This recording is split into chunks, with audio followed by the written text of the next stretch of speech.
todos e todas aí no nosso terceiro painel das nossas rodas de conversa. O tema hoje é o fazer e o negócio mídia impactados pela enchente. Para falar do assunto, está conosco aqui a Georgia Santos, que é jornalista, doutora em ciência política e professora na Faculdade Bom Jesus IELUSC, lá de Joinville, Santa Catarina. Ela também é diretora da Toda Voz, produtora especializada em podcasts narrativos, e comanda o Voz, que é um portal de jornalismo independente. Também está conosco aqui o Jason Lisboa, que é jornalista e radialista. O Jason é repórter e apresentador da Rádio Gaúcha e Gaúcha ZH, e já atuou nas rádios Bandeirantes e Guaíba. O jornalista Felipe Faleiro, que do Correio do Povo queria participar, ele não pôde estar conosco, ele foi escalado para cobrir a visita do presidente Lula lá em Cruzeiro do Sul. E o Carlos Toiler, que é publicitário e diretor comercial e de marketing do Grupo Bandeirantes, o Carlos que tem mais de 30 anos de experiência no mercado. Eu começo com a Geórgia, se vocês me dão licença, porque a Geórgia ela não vai poder ficar até o final do nosso evento, então eu começo com ela, vou fazer uma primeira pergunta para a gente iniciar a nossa roda de conversa aí.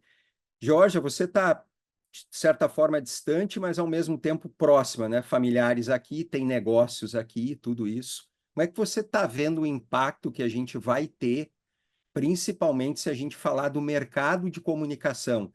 Tem uma notícia que 9.000 empresas aqui no Rio Grande do Sul, elas foram fortemente impactadas pelas enchentes e 5.000, quase 6.000, 5.600, seguem inoperantes, né, por questões estruturais. Bom, antes de mais nada, bom dia para todo mundo e muito obrigada pelo convite. Como eu digo, é sempre bom estar de volta à Famecos, né? Mesmo que a gente não esteja perto, é bom conversar com vocês, com os alunos e com os ex-colegas também aqui. Eu sempre fico muito feliz de voltar para a Famecos. Bom, o impacto ele é tremendo, né? Como o Andrei disse, eu estava em Joinville quando aconteceu, agora eu estou em Porto Alegre e fico me dividindo entre essas duas cidades. E antes de mais nada, acompanhar de fora, de longe, mostra a força e a importância do jornalismo profissional nesse momento, né? Assim, foi, foi fundamental a gente, para quem estava fora de Porto Alegre, para quem estava na região metropolitana, e aqui também, mas acompanhar isso de fora é, foi muito impactante e, ao mesmo tempo, como eu disse, mostrou a força da relevância e da importância do jornalismo profissional nesse mar de desinformação que a gente estava, no qual a gente estava inserido, né? A questão fundamental aqui, que eu acho que é a seguinte: além das empresas do ramo de comunicação, toda a estrutura do Estado está comprometida de alguma forma, né? A gente falava antes de começar aqui a apresentação da logística, todas as áreas foram afetadas de alguma forma e a gente está falando de anos aqui pela frente para recuperar isso de uma forma próxima do que é normal. Mas o mercado de comunicação ele acaba sendo afetado duplamente, né? Porque tem um primeiro impacto que é direto, assim como essas outras empresas de outras áreas, mas tem um segundo impacto que é o seguinte: se essas empresas não têm como investir, não tem como investir em comunicação também, que é a gente depende dessa estrutura, né? A gente depende dessa rede. A gente já sabe de algumas empresas que estão saindo do Rio Grande do Sul. Ontem mesmo eu soube que, se eu não me engano, a Cubo está vendendo estúdio, está saindo de Porto Alegre, e acho que esse vai ser um movimento que infelizmente será constante nos próximos meses, né? Algumas empresas, alguns players maiores do mercado de comunicação, principalmente de Porto Alegre, vão fazer essa migração para fora do estado, principalmente quem já tem alguma estrutura, algum escritório em outros estados. Deve ser um movimento, eu não diria comum, mas deve ser um movimento que a gente vai perceber nos próximos meses, né? Impactado por uma série de questões, inclusive pelo fechamento do aeroporto, que também afeta bastante, principalmente as produtoras que trabalham com audiovisual e precisam fazer viagens e tudo mais, já estão sofrendo com isso também. Talvez o respiro inicial seja justamente o que se pode produzir a partir da enchente, né? Assim, a gente está vendo muitas instituições mobilizadas em ajudar, além, claro, do mercado jornalístico, que está prestando um trabalho fundamental, né? A gente está falando tanto de grandes redes de comunicação quanto de veículos independentes, como o Sul 21, o Matinal, que estão fazendo um trabalho impecável de cobertura e que precisam de suporte, precisam de dinheiro, precisam de apoio e que também vão sofrer com isso nos próximos meses. Então, ao mesmo tempo que a gente precisa colocar essa informação sobre a enchente no ar, a gente está vendo a Rádio Gaúcha com um recorde de audiência histórico, né? Ao mesmo tempo que essa informação precisa ser colocada, ela precisa ser sustentada de alguma forma, e isso vai ter um impacto tremendo nos próximos meses. Então, eu sinto que é um. Desculpa, gente, eu tô com a garganta horrível.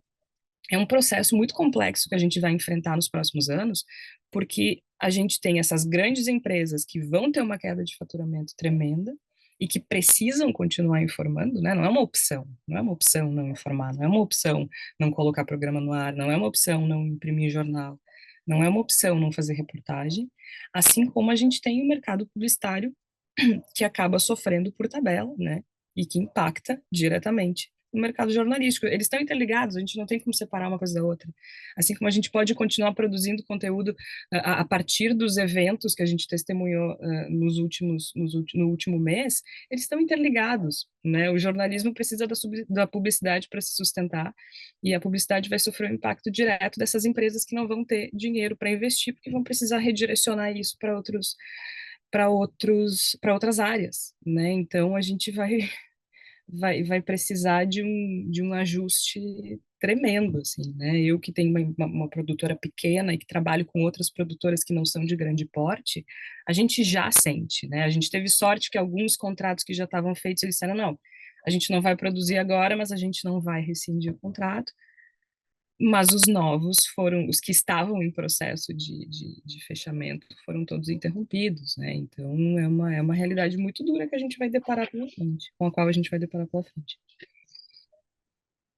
Já que a gente está falando da publicidade, do mercado publicitário, Carlos, que achas disso tudo?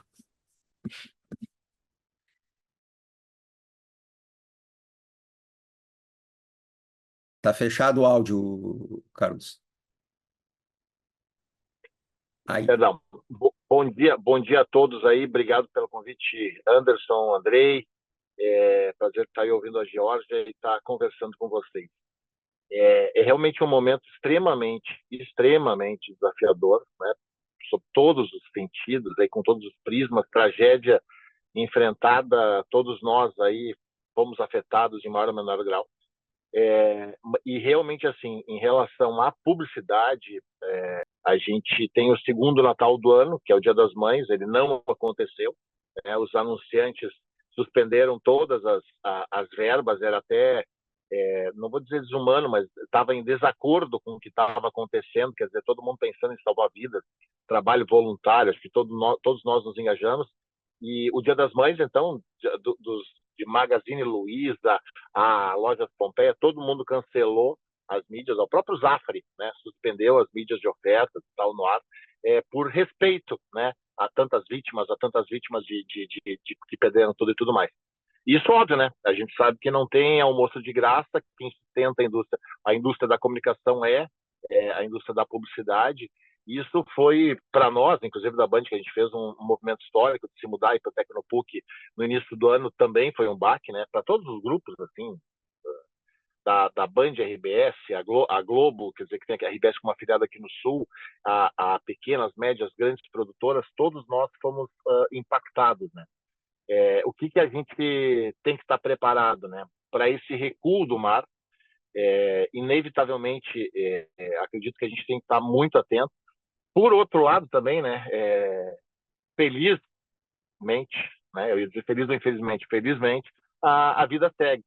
E a gente precisa, com isso, estar renovando os apelos, porque o que acontece, né, pessoal, as receitas, por exemplo, dos anunciantes nacionais, né, fala de IP, de Bradesco, de McDonald's, enfim, que anunciam aqui no Rio Grande do Sul, eles também suspenderam essas verbas. Então, uma verba que a gente chama de importação de receita, eles também ficaram suspensos porque, como o mar recuou por toda essa situação, esse respeito que as próprias empresas tiveram, nacionalmente também tem muito aquela coisa assim, peraí, mas houve essa tragédia, aconteceu essa tragédia, agora o mercado não está consumindo, então segura investimento no Sul. Então, tem um olhar que é complicado por vários prismas. Ao mesmo tempo, a gente tem que olhar para frente, tem que pensar, quer dizer, o desastre, a tragédia já aconteceu, como é que a gente vai sustentar a indústria, como é que vamos manter os empregos, né? Então, nas primeiras semanas, a orientação que eu dei para o time comercial e de marketing é assim, olha, pessoal, sem abordagem de venda com os clientes, com as agências de propaganda, agora é hora de ligar, mandar aquele WhatsApp, perguntar como é que está a empresa, se está precisando de alguma coisa, está fazendo alguma coisa pela comunidade. Então, de Panvel, a Zafari, as grandes empresas aí a Marco Polo, enfim, todas as grandes empresas, a gente pessoalmente ia fazendo contato e montando uma série de trabalhos. Em paralelo, aquela ideia, bom, passado o primeiro terror da tragédia, como é que a gente vai movimentar o nosso negócio? Aí a gente tem que ser criativo, né? Atender o chamado, que são das coisas mais recentes e modernas da comunicação. A gente já fechou aí, por exemplo, 2 projetos de brand and content, falando um com a EGE Corsan, né, do que foi o trabalho da Corsan de trazer bombas, de poder tratar a água que estava com as estações todas inundadas, e com a própria CMPC também explicando para a audiência gaúcha como a CMPC adiantou capital de giro para os sistemistas que são fornecedores para poder pelo menos tocar 6 meses as suas empresas, quer dizer que a maioria foi afetada. Então, os projetos de brand and content eles têm surgido como um oxigênio nesse momento tão difícil. Ao mesmo tempo, agora também, é um olhar de reconstrução. A gente tem um programa chamado Rio Grande que dá certo, que nesse momento é Rio Grande que dá certo a reconstrução, né, que destaca as grandes empresas do Rio Grande do Sul que fazem acontecer. Então, ele está se propondo muito mais um jornalismo de soluções, assim, uma pauta de jornalismo de soluções, discutir, e a gente também tem que, digamos assim, aproveitar, não vou dizer a oportunidade, mas aproveitar a situação e tentar fazer uma limonada possível, no sentido que temos que reembalar os projetos, né? Nacionalmente, a gente diz agora que se tudo acontecer e o acampamento Farroupilha puder acontecer, a própria Expo Inter puder acontecer com uma razoável normalidade, a gente possa vender o apelo, porque normalmente o gaúcho tem aquele sentimento nosso contra o mundo, né? E eu acho que com tudo isso, se tem uma coisa legal que aconteceu, foi esse sentimento de solidariedade, então o mundo por nós. Então a gente também vai fazer desse momento dos 2 próximos eventos gaúchos um olhar especialmente nacional das empresas olharem para cá, ajudarem também a reconstruir o Estado através da comunicação, né? Como a Jorge colocou, ela movimenta uma população muito grande de profissionais aí movimentados, de grandes grupos, de produtoras, enfim, de jornalistas, de publicitários, de agências de propaganda, e a gente precisa, a gente sabe que todas as cadeias de negócio vão sofrer, a gente precisa continuar ativo, e a necessidade é a mãe da invenção, né? Então, e ainda mais criativo para poder ter uma retomada dos eventos, uma retomada dos investimentos e também olhar oportunidades que possam aparecer, né? A gente está se propondo muito a ser um polo de discussão. A RBS está fazendo um belíssimo trabalho aí também de ancorar, quer dizer, a gente tem a questão climática, a gente tem a questão ambiental, a gente tem a questão da economia, como é que esse capital vai chegar para ajudar a reconstruir tanto e tudo que foi perdido. Então, a gente tem uma discussão muito grande e a gente precisa fazer isso melhor, diferente e mais rápido, né? Então, para início de conversa aí, Andrei, eu acho que é um arrazoado aí de tudo que a gente está enfrentando e realmente tem desafios oceânicos pela frente aí. Tá bom, obrigado, Carlão. Jason, passando para ti aí, como é que foi para um repórter de esporte fazer uma cobertura desse nível, desse calibre, né? Com tudo isso que aconteceu aqui no Rio Grande do Sul?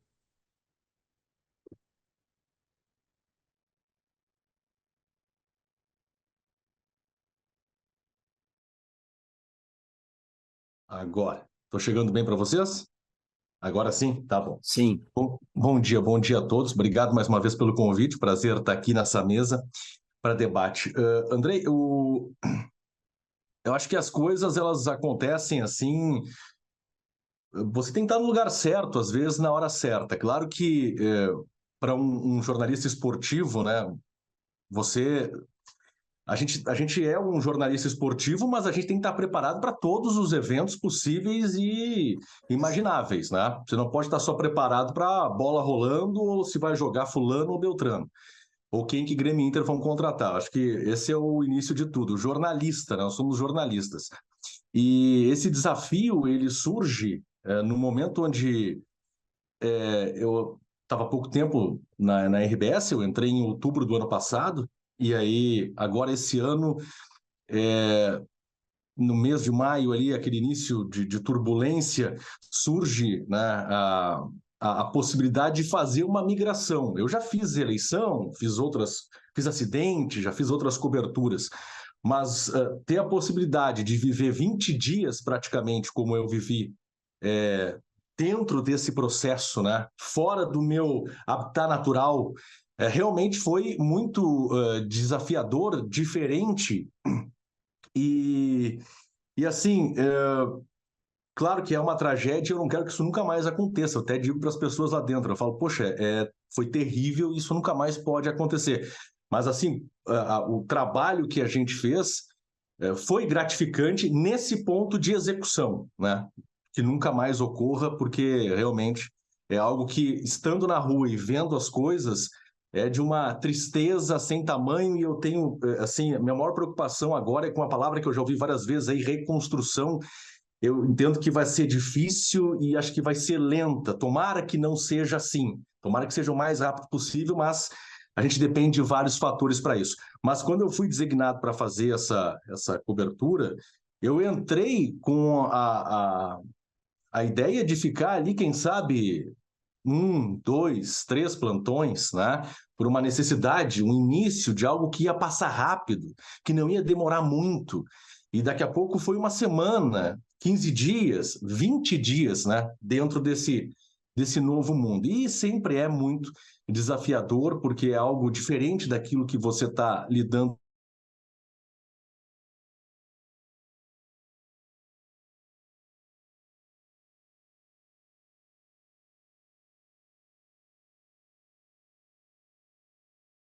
Acho que não estamos com ele, né? Acho que não. Congelou. Eu acho que o Andrei também. E também, aparentemente.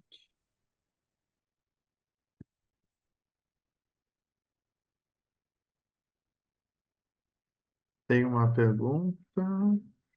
Enquanto eles retornam, eu entrei aqui. Voltou. Voltei. Sim.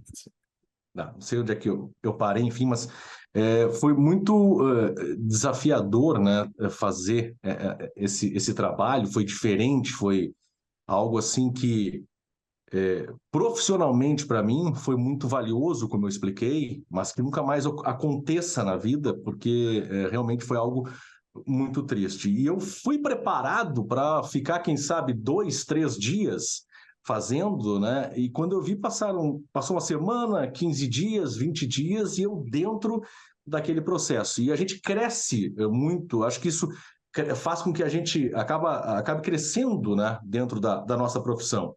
Porque são nesses momentos difíceis que você precisa estar à disposição daquele que é o nosso ideal, de levar informação para as pessoas, de estar no local para informar, para mostrar o que de fato está acontecendo. Eu acho que isso foi uma preocupação que nós tivemos lá, né? Então, desde o meu primeiro dia, né, fazendo a cobertura, e eu começo no dia em que eu acho que tudo explode, com aquela chuvarada que caiu em Porto Alegre, em toda a região que começou a alagar, e eu sempre preocupado, e eu falei isso, estava com um motorista e falei, cara, nós temos que girar por todos os pontos possíveis, porque a coisa está saindo do controle e a gente precisa mostrar isso para as pessoas, né?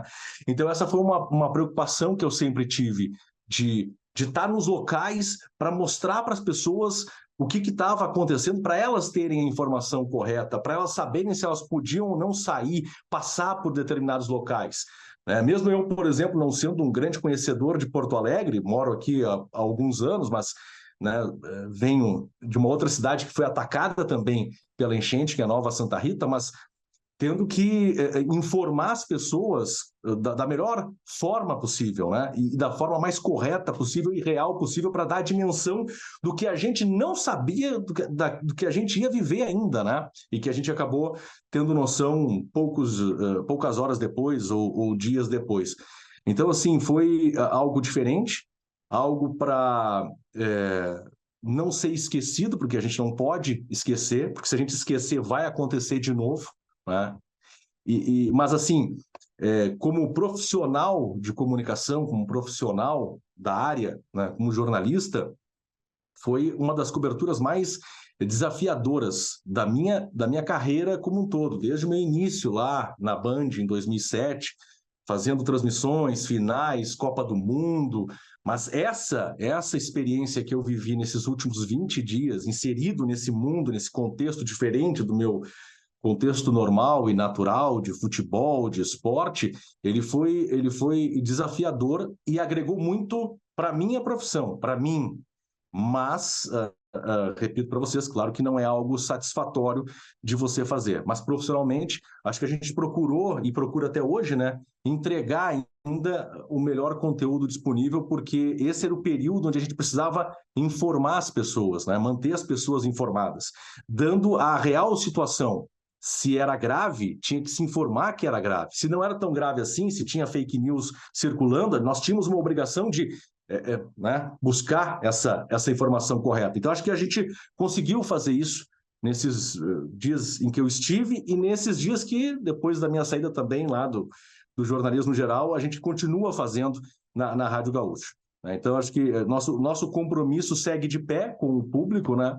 E é uma missão, está sendo uma missão, com certeza, muito desafiadora, tanto para quem foi inserido nesse contexto, como foi meu caso e de outros colegas do esporte, como também quem já trabalha com jornalismo e está vivendo, né, isso, né, está encarando essa catástrofe de frente e com esse desafio, essa obrigação de levar a melhor informação para o ar possível.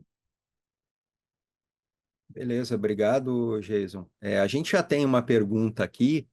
Eu só vou perguntar para o professor Raul se é dirigida para alguém ou é para qualquer um dos nossos participantes, professor. Oi, Andrei. Era mais para o Carlão, assim, mas acho que pode ser para todos Ah, também. tá. Tá. Eu vou ler, então, posso ler?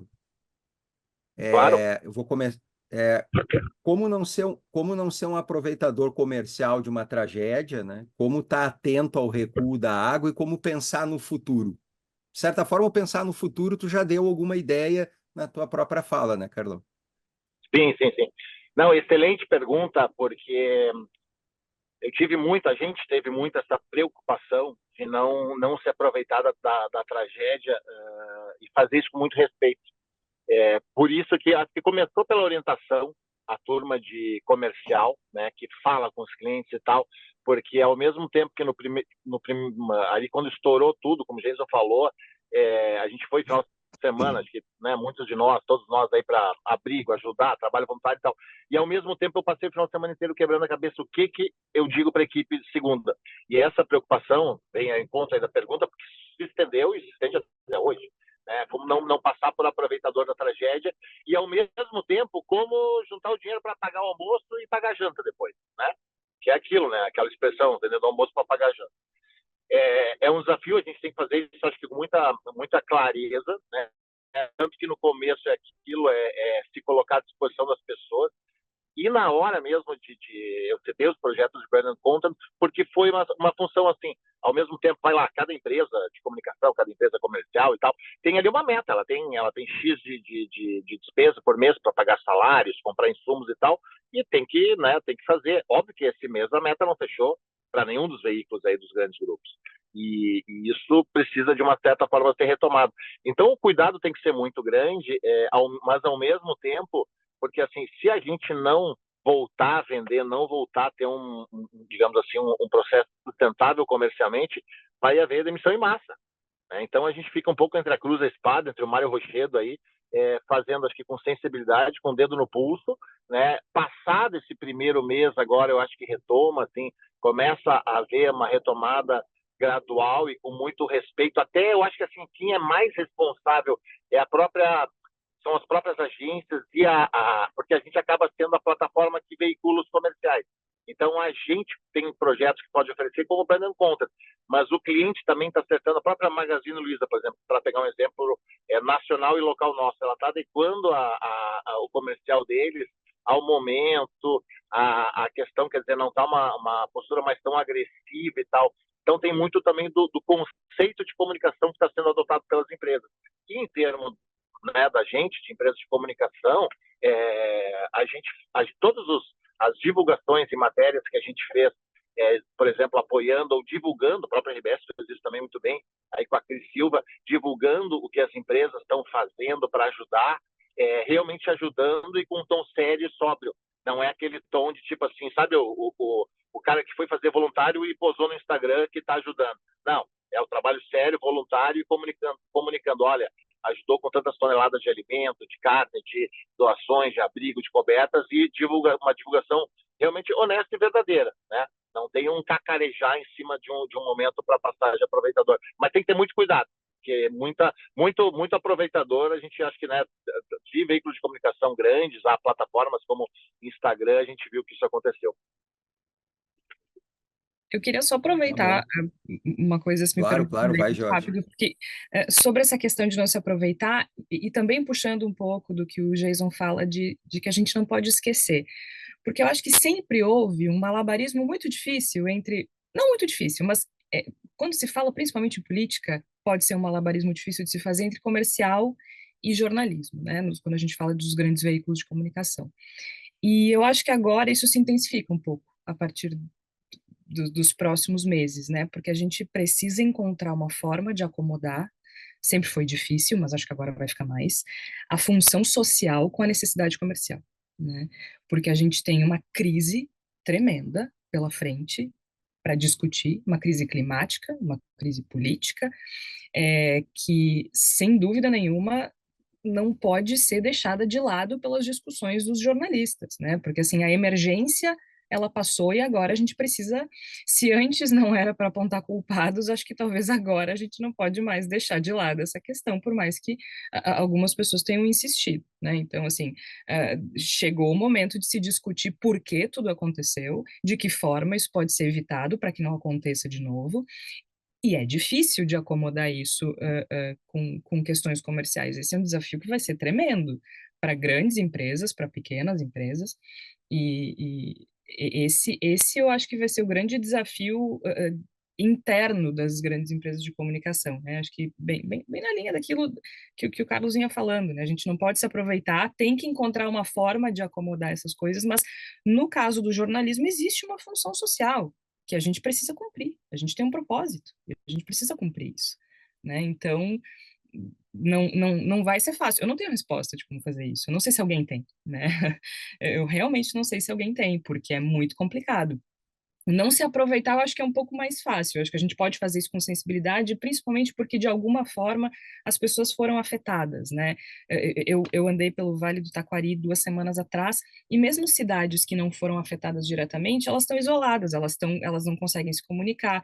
Usando um exemplo pessoal, meu avô precisa fazer um tratamento em Bento Gonçalves, ele não consegue chegar lá porque a estrada desmoronou, né? Um tratamento médico. A estrada desmoronou, não tem como chegar. Ele precisa fazer uma viagem de 8 horas, mas ele tem 90 anos, ele não tem como chegar lá. Antes a viagem era 1 hora e meia.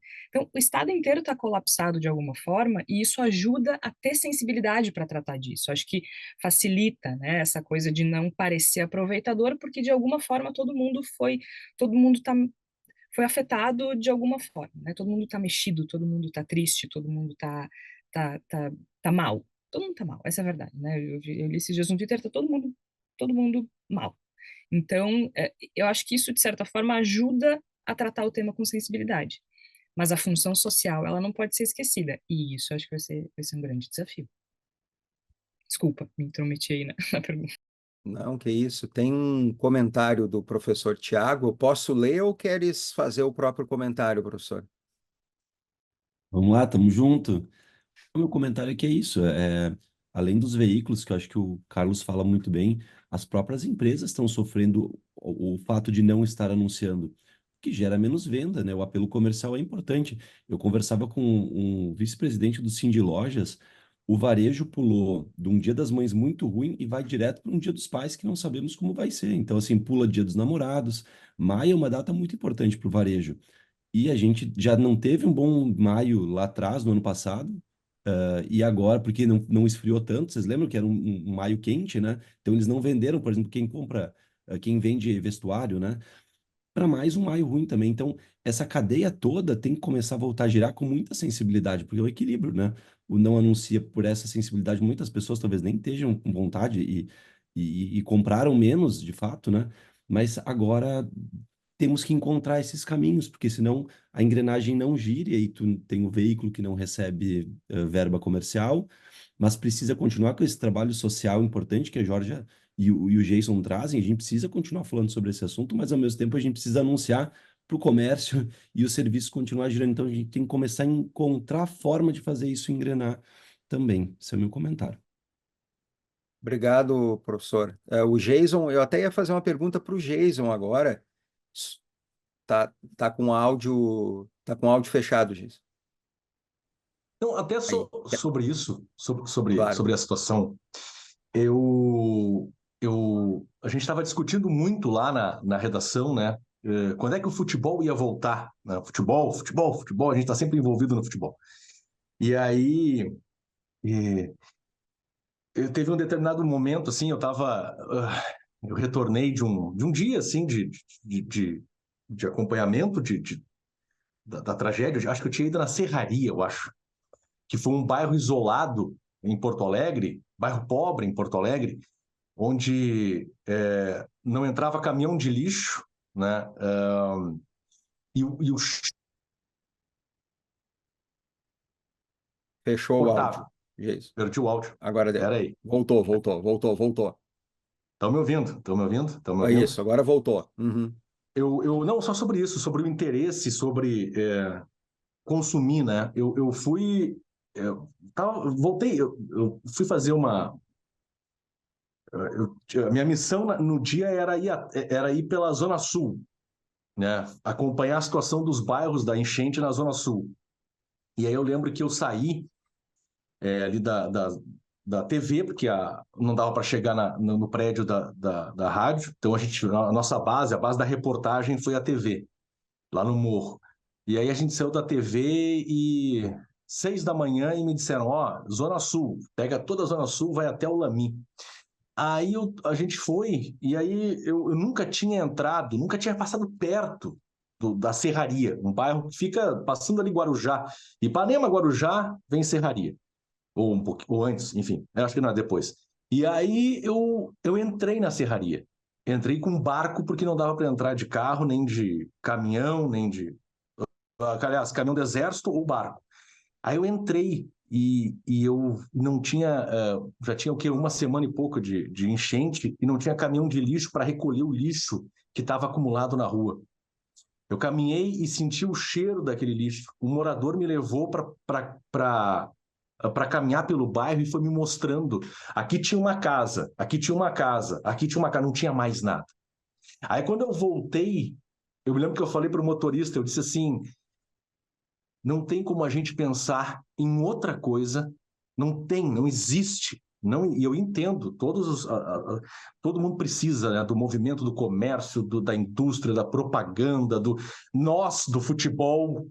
Mas eu lembro que eu entrei no carro e eu disse para o motorista, não tem como a gente pensar em outra coisa que não seja ajudar essas pessoas. Não existe como. Eu entendo que as empresas têm que vender, que o comércio tem que voltar, que o cinema tem que reabrir, mas quando a gente se depara com a realidade, a gente vê pessoas vivendo num bairro lá que devem ter, sei lá, 10 mil pessoas, sei lá quantas mil pessoas morando, sem luz, sem água, com casa destruída, com cheiro de lixo. Gente, vocês não têm ideia do cheiro do lixo que tomava conta de todo o bairro, do lixo na casa das pessoas, na frente da casa. Eu pensei, não tem como eu projetar ter um jogo de futebol, por exemplo, em Porto Alegre, antes dessas pessoas terem condições de viverem dignamente, sabe? Então isso me tocou muito. E eu entendo, meu pai é comerciante, por exemplo, ele tem um mini mercado, mercadinho de bairro. Não entrou uma gota d'água no comércio dele, mas como o bairro foi afetado, indiretamente ele foi afetado. Economicamente, hoje, ele é um afetado pela enchente, né? Então, eu entendo todas as situações e a gente tem que reconstruir tudo, né? Inclusive econômica e principalmente economicamente o nosso estado. Mas a primeira batalha, e é isso que eu digo lá, e eu disse lá dentro da redação, quando eu voltei lá na Gaúcha, eu disse, olha, gente, tá muito triste. As pessoas, elas não têm mais, elas perderam a dignidade. Entrar num abrigo e ver pessoas desconhecidas dormindo em colchões 20 centímetros uma das outras, não pode, não pode, não pode. Então, assim, por isso que eu disse no início que a nossa reconstrução, e eu acho que ela vai ser lenta e vai ser difícil, é por isso que tem muita gente com não é sem luz, ou sem água, ou sem... Não, tem muita gente sem nada, nada. Não E a sobrou nem Georgia falou... parede às vezes, né, Jason? Não, sem nada. E aí a Georgia falou sobre começar a apontar culpados, e eu concordo plenamente com ela. Depois de passar esse momento, a gente precisa apontar culpados. A gente precisa apontar culpados, sabe? A necessidade da reconstrução é a mesma necessidade que a gente tem de apontar culpados a partir de agora. Desculpa aí, gente. A gente vai se emocionando. Não, mas acho que é isso. Eu nem esperaria, mas ok. Acho que não dá para adiar. Essa é a questão. Alguém emenda mais uma pergunta? Posso falar então? Vai, professor. Eu acho então assim, se o jornalismo tem uma função social, né, e tem mesmo, né, como encaixar no meio disso tudo uma cobrança, então, dos culpados, e a cobrança vai, no meu entender, tá, vai no sentido das questões ambientais, que estão relegadas ao 10º plano, sei lá, né? Então, como reverter isso, assim, como essas questões ambientais virarem prioridade dos governos e como o jornalismo pode ajudar isso, assim, né? Que inevitavelmente passa por apontar culpado. E Exato. paciência, né? Né? Responsabilidades, assim, né? As pessoas resolvem concorrer a cargos públicos e tem todo o ônus também de uma situação dessas também, né? Enfim, não tem como não apontar culpado. Eu acho que tem uma questão fundamental que é, primeiro isso, o jornalismo precisa fazer isso, precisa puxar isso, né? A gente não pode esperar que as pessoas que já não têm onde morar, que as pessoas que estão desalojadas, que as pessoas que estão desabrigadas, que estão sofrendo, que não tem mais nada material, precisem fazer isso, né? Então, acho que essa é uma função fundamental do jornalismo, e como eu disse, acho que, embora algumas pessoas falem em esperar para apontar culpados, há veículos que estão fazendo isso, né? Inclusive aqui em Porto Alegre, como eu falei, acho que assim, veículos menores, que acho que também têm essa facilidade, como o Sul 21, o Matinal, eles estão trazendo à tona informações muito importantes para a gente entender como é que isso aconteceu, né? Por que isso aconteceu. Esse é um ponto. Mas eu acho também, e aí se a gente puder juntar isso com o mercado de comunicação de maneira geral, incluindo a publicidade, tem uma oportunidade aqui, né? Porque assim, a gente já sabe há muito tempo que se faz greenwashing, por exemplo, né? Que as empresas se apropriam de pautas ambientais para vender mais. E, bom, a gente está em junho agora, tem o pinkwashing e assim por diante. Para além do greenwashing, eu acho que existe uma oportunidade, primeiro, de a gente colocar esse assunto em pauta de forma relevante, que até agora esse assunto em Porto Alegre se resumia ao muro, a existir ou não existir muro. Eu acho que esse é um grande problema, né? Essa discussão precisa ser muito maior, precisa ser muito mais ampla, precisa ser sobre a cidade que a gente quer para o futuro, né? Precisa ser sobre urbanismo, precisa, enfim, né? É uma discussão multidisciplinar, eu diria. Mas existe uma oportunidade de a gente conectar a comunicação e as marcas a essa pauta de uma forma responsável e não oportunista, né? Isso não é oportunismo, isso não é se aproveitar, isso é oportunismo só se a gente puder colocar isso não como um termo pejorativo, né? A gente tem a oportunidade de falar sobre questões ambientais sem sermos chamados de chatos, né? Sem chamar de lacrador, sem chamar de forçação de barra. A gente tem a oportunidade de fazer isso e a gente não pode deixar isso passar. E uma segunda oportunidade que eu acho que talvez não sei como ainda isso vai impactar, mas existem movimentos que estão começando a se organizar online, voltados para as marcas gaúchas, né? E aí, assim, contrate um profissional gaúcho, compre de marcas gaúchas. Isso também pode ser uma oportunidade de aquecer um pouco o mercado e a gente conseguir não desmoronar, porque eu acho que, sinceramente, eu acho que é disso que a gente está falando, não? A gente não está falando de crescer. A gente está falando de não desabar, a gente está falando de não desmoronar, a gente está falando de continuar existindo. O Estado foi afetado de uma maneira muito profunda. A gente está falando de anos de reconstrução. A gente vai precisar entender de que forma a gente se encaixa nessa reconstrução de uma maneira muito prática. O jornalismo precisa pressionar e as marcas precisam entender que essa é uma oportunidade de falar sobre algo sério, de se conectar com uma pauta que é. A gente está falando de salvar a nossa vida. Não, não é coxato, não é caranguejo, não é olhar para trás. É salvar a nossa vida. Então, eu acho que tem como fazer essa conexão, o jornalismo pressionando e o mercado publicitário se engajando nessa conexão, entendeu? Assim, com essa pauta e, sinceramente, fazendo ela mais palatável, porque para quem não olha para essa pauta com bons olhos, né, para quem associa a pauta da proteção ambiental a um grupo político específico, que é provavelmente o grupo que verbaliza isso, né? Mas isso precisa ser uma pauta palatável para todo mundo. A gente não é uma escolha. A questão ambiental não é uma escolha. Não é coisa de chato, não é forçação, não é lacração. E eu acho que é uma oportunidade de a gente inserir isso de uma maneira responsável e fazer chegar num público maior.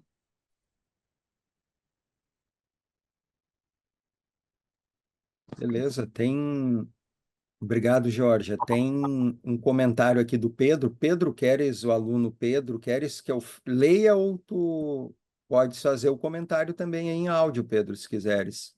Pode ler, professor Andrei. Já inseri ali para que todos pudessem Tá. dar uma olhada. O Pedro diz que, pegando o gancho relacionado à função social, o relato do Geiso escancara a importância da transparência e da humanização do jornalismo neste momento. Demonstrar essa emoção e permitir-se sentir dentro do próprio profissionalismo jornalístico, demonstrando ao público a indignação, e aqui cabe a culpabilização também, e inconformismo com a situação desesperadora do Estado. Como alguém que foi afetado diretamente, deixo aqui meu relato, que um dos meus maiores confortos foi ler a coluna do professor Juremir Machado, no Matinal Jornalismo, e perceber a grande sensibilidade da cobertura e a compreensão da magnitude, não apenas referente aos danos materiais, mas também à destruição social e emocional proveniente do desastre. Valeu, Pedro, pelo relato. Mais alguma pergunta? Ou um comentário? Jason até ia fazer um comentário em relação ao... Se vocês já conseguiram dimensionar no futebol o impacto que isso vai ter, já está tendo, mas posteriormente nos principais clubes que a gente tem aqui no Rio Grande do Sul, porque na comunicação é um mercado importante, né? O mercado do futebol aqui e do esporte, né? Não só o futebol vai ser afetado, a gente tem outras categorias esportivas que vão ser duramente afetadas também, né? Olha, André, sinceramente, tá? Sinceramente, eu vejo o futebol, e aí eu falo de Grêmio e Inter, tá? Muito bem assistidos. Muito bem assistidos. Eles têm milhares de sócios, vai ter incentivo do governo. Claro que existe um prejuízo real, óbvio, de não ter, por exemplo, seus estádios, né? Ter que jogar fora. Isso aí é o de menos, né? Isso aí, jogar fora, tudo bem. Tem uma questão de renda importante que você acaba perdendo, mas eu vejo os nossos clubes, eles bem assistidos. Eu assim, ó, se tem algo que não me tira o sono é a questão envolvendo Grêmio e Internacional. Acho que isso aí não tira o sono de ninguém, né? A vida vai continuar, eles vão dizer que tem uma dívida gigantesca, que sim, a dívida gigantesca existe com os times ruins que eles montam ano após ano e não ganham nada. Isso aí também aumenta. A questão da enchente atacou diretamente, claro, e aí A gente vai debater o esporte, né? O fato de não terem condições de jogar em Porto Alegre, que é realmente um prejuízo, como eu disse aqui, de você não ter a sua casa. Perfeito, eles estão longe, vão voltar. O Inter volta amanhã, inclusive, para o Rio Grande do Sul e vai ficar em Porto Alegre. O Grêmio ainda está estudando o que vai fazer. O Inter vai liberar o Beira-Rio antes, então acredito eu que a vida normal do Inter vai voltar bem antes do que a do Grêmio, tendo a sua casa para jogar, mas não tendo, por exemplo, o seu centro de treinamentos. Mas, como eu disse, eu vejo eles muito bem assistidos. Agora, quem não tem um suporte gigantesco por trás, aí eu me preocupo. Aí sim, é o atleta que se prepara para a disputa de uma competição. Daqui a pouco tem a Olimpíada e perdeu tudo e precisa fazer vaquinha, precisa ir para a rua para pedir ajuda, para pedir.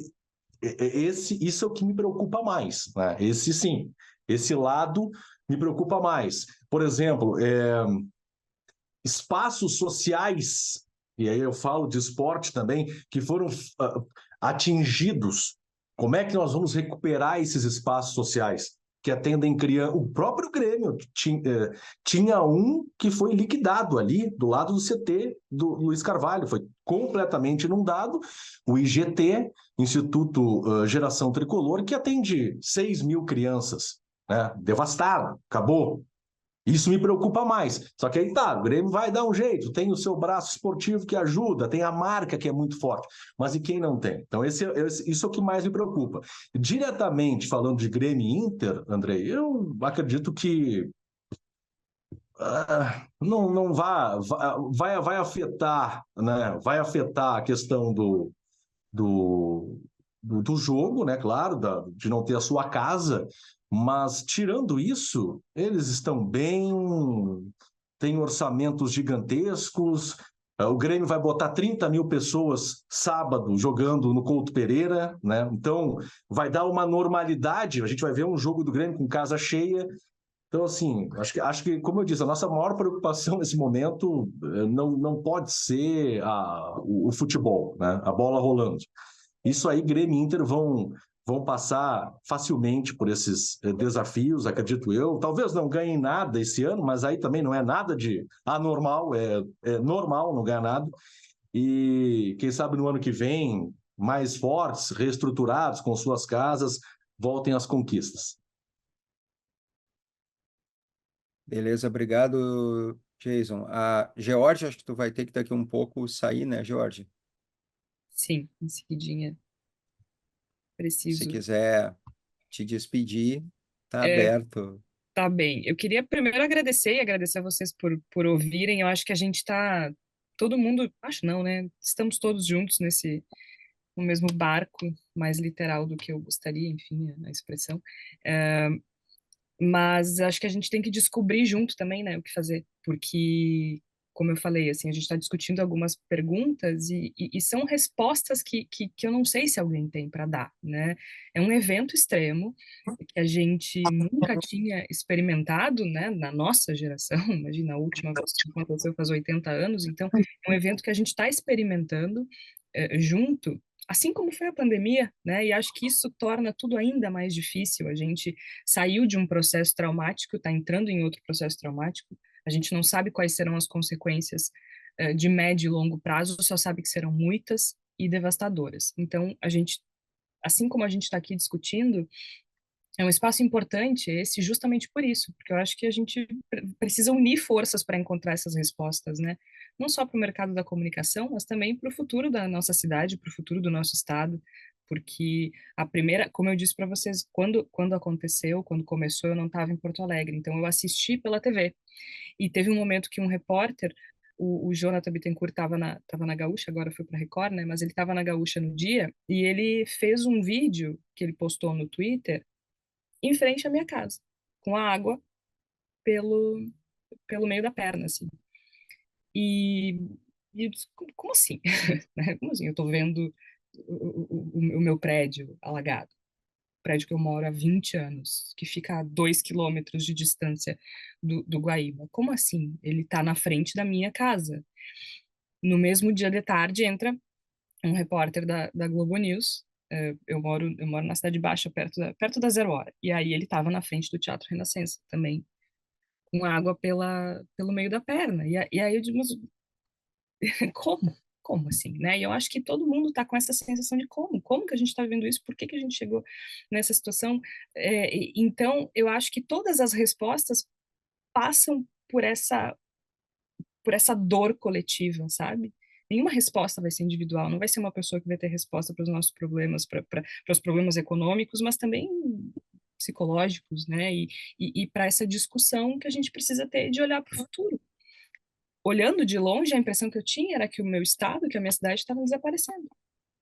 E, e assim, se o nosso estado está desaparecendo, a nossa cidade está desaparecendo, o que que a gente faz com isso?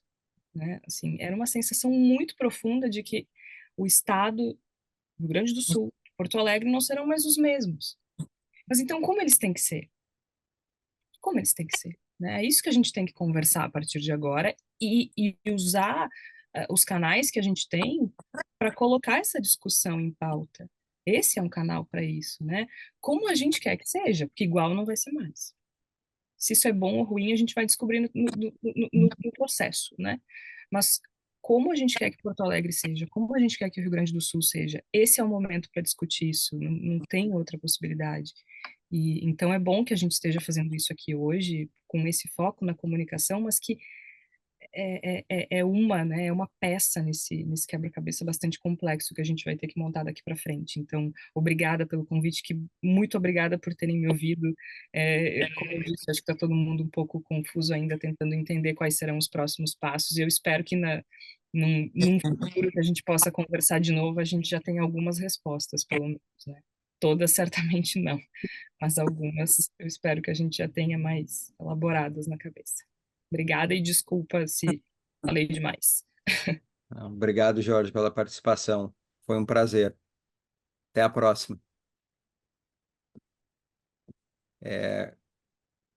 Carlão, eu vou emendar a pergunta do professor Raul para ti aqui. Acho que essa é a grande pergunta. Qual o futuro desejável e como nós vamos projetar esse futuro?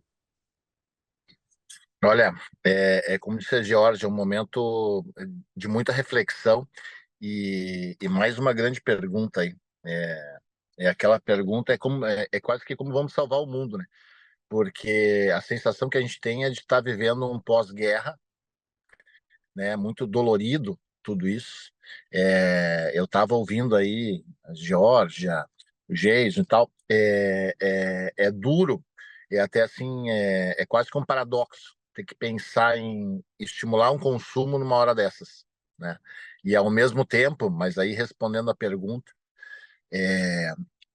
eu acredito muito, Andrei, respondendo a pergunta aí, de que a gente tem que reconstruir e fazer as coisas de uma forma diferente, porque a forma que foi feita deu errado, tá bem claro, né? Eu tenho 53, então fui um moleque nos anos 80. A gente cresceu ouvindo de que Cubatão, a questão climática, Cubatão era a cidade mais poluída do mundo e não sei o que, bababá. Aí ali por 92 teve a Eco 92 no Rio e tal.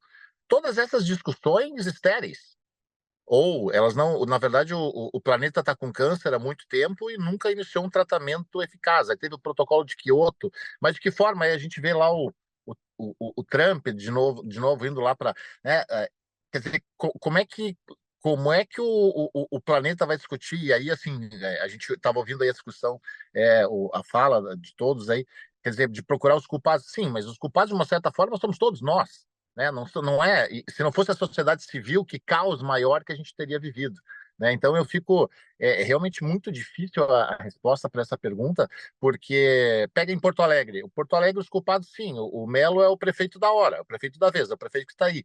Podia ter feito porque ele teve os avisos. Sim, mas e o Fortunati? E o Marquesan? E os 20 anos de PT? Quer dizer, todo mundo foi responsável em maior ou menor grau. Essa responsabilidade em relação ao gestor municipal, eu acredito que ela deveria ser ponderada.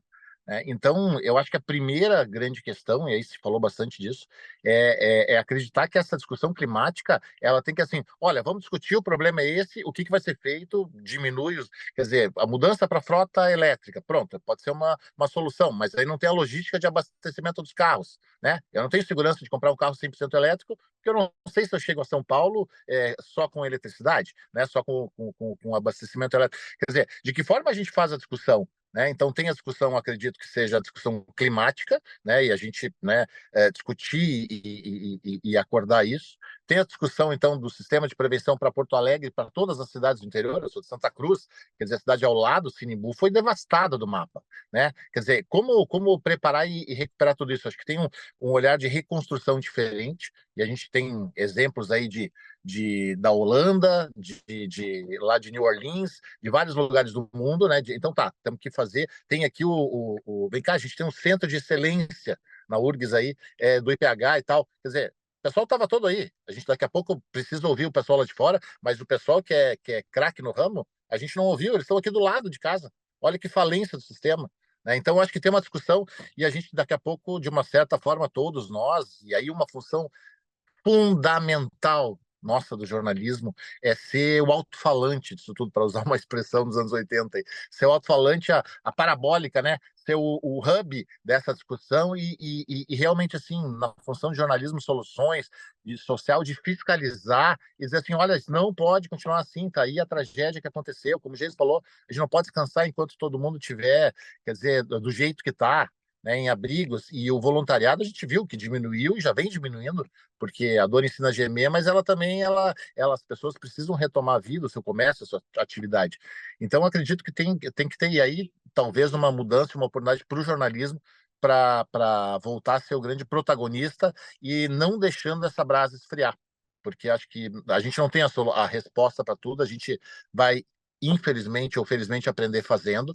Eu acredito também, por outro lado, né, eu sou um fã de inovação, e o Rio Grande do Sul, South Summit e tudo mais, eu acredito que o ecossistema de inovação também, essa tragédia pegou o ecossistema de uma certa forma já mais ativo, então a gente já tem os aplicativos, os sites, assim, para como doar, como participar, isso também ajudou. E eu acredito que tanto a inovação quanto a tecnologia, elas podem ser ferramentas e funções básicas e fundamentais para fazer melhor e fazer diferente. E ajudar a fazer a gente começar a curar o câncer, né?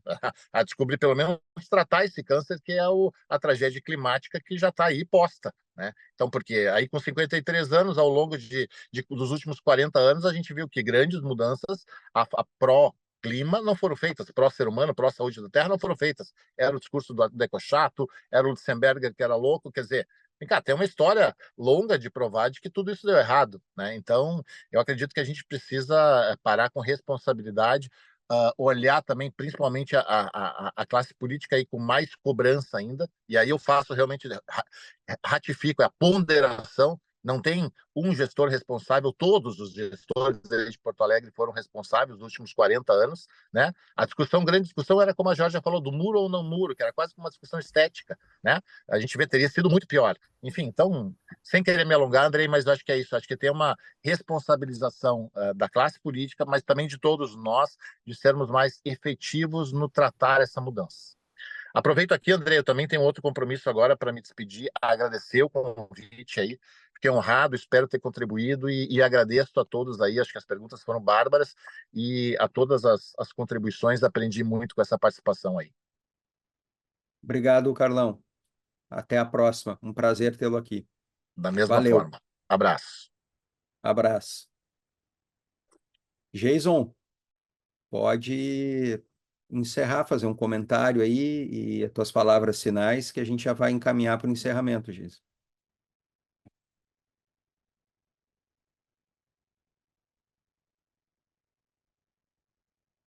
Só está sem áudio. Agora Agradeço o sim. convite, agradeço o convite do professor Davidson, que foi meu professor na UBRA, no meu início de caminhada. Eu acho que quando a gente entra a gente já na faculdade, hoje eu não sei como é que está a questão da prática, né? Mas uma das das coisas que mais me deixavam satisfeitos era que quando eu comecei lá na Ubra, eu tinha a possibilidade a gente tinha a possibilidade da prática, né, de troca de informações com quem eles levavam, com convidados especiais para falar da realidade de uma redação, e onde eu tive um dos meus primeiros contatos com o microfone também, foi com o Davidson, foi com o Sérgio Lima lá na Ubra, e agradeço. E dizer que a nossa responsabilidade enquanto jornalistas, ela segue, né? E acho que todo mundo falou, a Georgia falou, o Carlão falou também.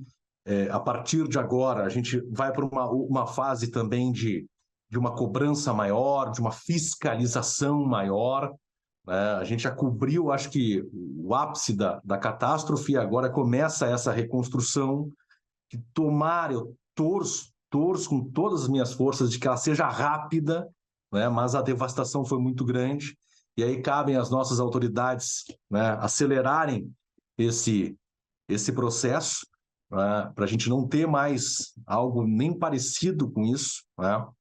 E que o nosso governo possa dar suporte também, acho que é fundamental para essas pessoas, e quando eu falo suporte, eu falo do suporte financeiro mesmo, estou falando de dinheiro, porque é o que as pessoas que vão perder emprego ou que já perderam emprego vão precisar, além da reconstrução das casas. Acho que esse suporte financeiro tem que ser dado.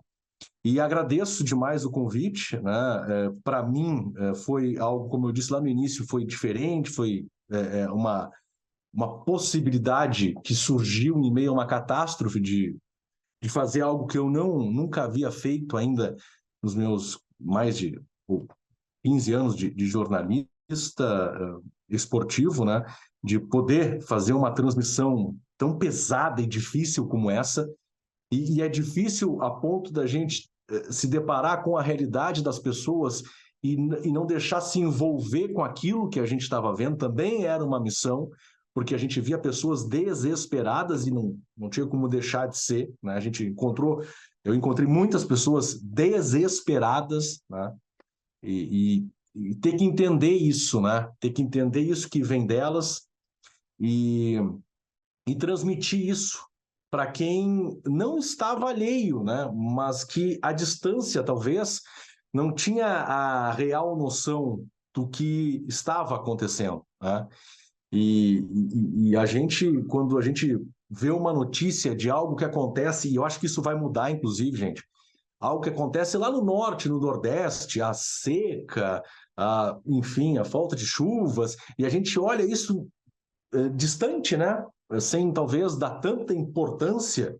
Eu acho que o Brasil mostrou que o que aconteceu aqui, no cantinho do nosso país, é um canto, claro, importante, mas geograficamente estamos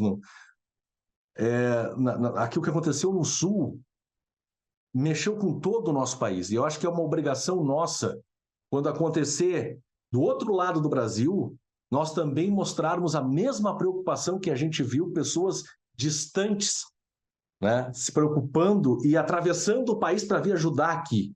Eu entrevistei gente de Santa Catarina, do Paraná, entrevistei gente da Bahia, Pernambuco, pessoas que não tinham por que estar aqui, né, mas que vieram para ajudar.